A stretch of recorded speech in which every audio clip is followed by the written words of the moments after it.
Three men are under arrest and could face federal charges for starting a campfire that turned into a wildfire near Los Angeles. The fire raged even as Governor Jerry Brown declared a drought emergency, possibly California's worst dry spell in a century. Carter Evans is in Irwindale, California this morning with the latest on the fire and the drought. Carter, good morning. Good morning, Anthony. We're at the command post here. The weather was favorable overnight, so firefighters made some headway. Containment on this fire is still at 30%, but we expect that number to rise today. Only about 300 residents remain under evacuation, and that red flag warning is set to expire this evening. Firefighters took advantage of reduced winds on Friday to gain the upper hand on the Colby fire. We've had a very productive day. As air support dropped water on hotspots in the mountainous terrain, fire crews set backfires to deprive the wildfire of fuel. And what are these guys essentially doing right now? Just trying to keep the fire from backing down? We're trying to keep the fire from establishing itself down here at the bottom and taking off anywhere. The progress came despite summer-like temperatures in the area.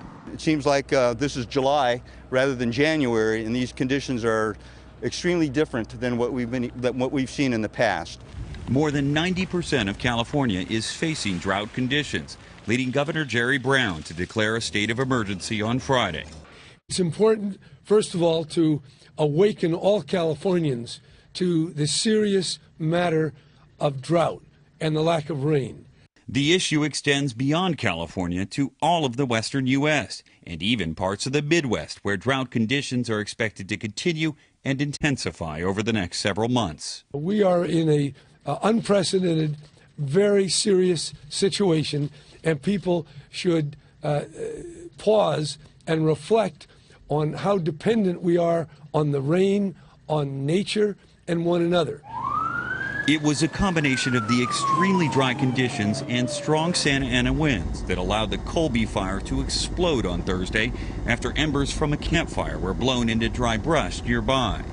3 men arrested for setting the fire will now face federal charges and are each being held on a $500,000 bail. They're just young men in their 20s that just didn't realize the repercussions of their actions, and now it's starting to settle in. But sorry isn't good enough, and for good reason, because campfires are illegal in this area right now, and you can see what happens because of them. The 3 suspects are expected to be arraigned in federal court early next week. Anthony, Benita. Carter Evans in Irwindale, California this morning. Thanks, Carter.